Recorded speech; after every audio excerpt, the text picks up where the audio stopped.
यह कहानी राजस्थान के कोटा शहर की एक भूतिया हवेली के बारे में है। यह हवेली राजा महाराजा के समय में बनी हुई थी, लेकिन पिछले 18 सालों से इस हवेली में आज तक कोई भी रहने के लिए नहीं आया है। इच्छा होने पर भी इस हवेली में कोई भी नहीं रह पा रहा था, क्योंकि लोगों का कहना था कि इस हवेली में भूत प्रेत का साया है। जब अजीत सिंह को इस हवेली के बारे में पता चला तो उसने तय किया कि वह इस रहस्य को जानकर ही रहेगा। क्यों लोग इस हवेली में नहीं जा पा रहे हैं। उसने मजबूत इच्छा शक्ति से हवेली में रहने की पूरी तैयारी कर ली। जब उसने हवेली के अंदर जाने के लिए पैर आगे बढ़ाए तो दरवाजे पे किसी अनजान व्यक्ति ने उसे रोक लिया और नज़दीक जाके बोले, कौन हो आप और किधर जा रहे हो? अजीत सिंह ने जवाब देने के बजाय उनके सामने सवाल किया, जी आप कौन? मेरा नाम अर्जुन सिंह है और मैं यहीं पास में ही रहता हूँ। अजीत सिंह ने कहा, ओ अच्छा, मैंने सुना है कि यह एक भूतिया हवेली है और यहाँ कोई नहीं आ पाता है, इसलिए मैं इस हवेली में एक दिन रुकने का फैसला किया हूँ। अर्जुन सिंह ने कहा, जी हाँ, आपने सही सुना है और आप भी अंदर मत जाइए, मेरी माने तो आप ही वापस लौट जाइए, यहाँ बहुत खतरा है।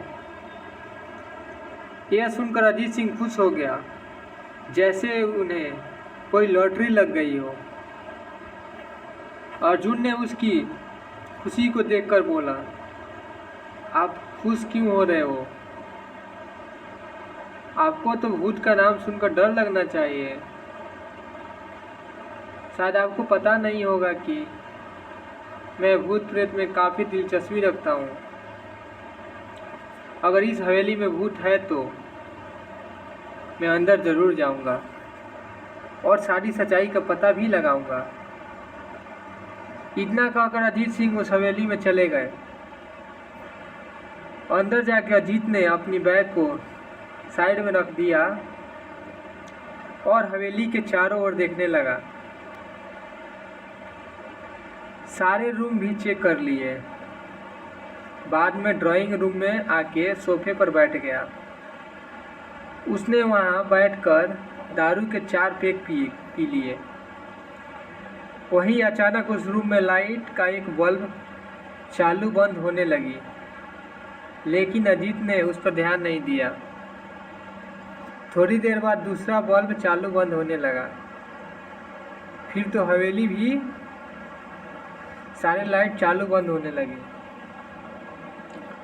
यह देखकर अजीत अपनी जगह से खड़ा हो गया और संपूर्ण सचेत हो गया। अचानक उसके सामने एक छोटा टेबल हवा में उड़ने लगा, करीबन 6 फुट हवा के ऊपर जाके गोल गोल घूमने लगा और बाद में अजीत की ओर तेजी से आने लगा। अजीत ने तुरंत ही अपने जगह बदल दी और दूसरी ओर चला गया और वो टेबल वहीं जाके गिरा जहां अजीत खड़ा था। अजीत कुछ समझ पाता इतने में सोफे की सीट उसकी ओर आने लगी। वो जल्द खड़ा हो गया और छलांग लगा कर दूसरी ओर कूद गया, जिसके कारण सोफा दीवार को टकराया और अजीत बच गया। अचानक सब कुछ शांत हो गया। अजीत ने चारों ओर सतर्कता से देखा और बड़ी आवाज़ से बोला, तुम जो भी हो सामने आके बात करो। वहीं एक परछाई उसके सामने आई। अजीत ने उस परछाई को देखकर बोला, कौन हो तुम और क्यों मुझे मारना चाहते हो? परछाई ने बोला, तुम्हारी भूल के कारण। अजीत: मेरी भूल? मैंने कौन सी भूल की है? परछाई: इस हवेली में आने की भूल। मैं किसी को भी इस हवेली में खुश नहीं देख सकता। अजीत: लेकिन क्यों?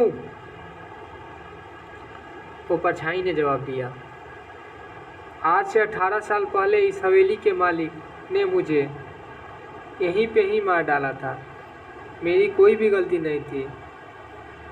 इस कारण की वजह से मेरी आत्मा इस हवेली में भटकती रहती है। मैं किसी को भी इस हवेली में नहीं रहने दूंगा, क्योंकि इस हवेली में मेरा खून हुआ था। इस हवेली में जो भी रहने के लिए आएगा उसकी मौत होगी। अजीत ने कहा, मैं तुम्हें अपने असली रूप में देखना चाहता हूँ। तुम्हें मारने से पहले मैं तेरी यह इच्छा अवश्य पूरी करूँगा। और उस परछाई ने एक भयानक सा रूप ले लिया। उसका चेहरा इतना भयानक था कि अजीत भी एक क्षण के लिए डर गया था, लेकिन दूसरी ही क्षण में उसने अपने आप पर काबू पा लिया। बाद में इसने अपनी जेब में से सफ़ेद पाउडर निकाला और उस भूत के पर फेंक दिया। भूत के ऊपर पाउडर पड़ते ही वो जलने लग गया। बड़ी बड़ी ज्वाला उठने लगी। वो बहुत ज़ोर ज़ोर से चिल्लाने लगा और बाद में पूरी तरह से जल गया।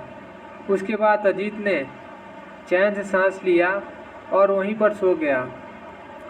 दूसरे दिन सुबह जब अजीत को सही सलामत हवेली से बाहर आते अर्जुन को आश्चर्य हुआ। अर्जुन ने अजीत से पूछा, तुम कैसे जिंदा हो? जब अजीत ने अर्जुन को कल रात की घटना बताई और बोला, यह हवेली भूतिया हवेली नहीं रही। दोस्तों, यह कहानी राजस्थान के कोटा की भूतिया हवेली की है। प्लीज़ चैनल को सब्सक्राइब कीजिए, वीडियो को शेयर कीजिए और एक लाइक कीजिए। हम आपके लिए ऐसे ऐसे वीडियो लाते रहेंगे। Thank you.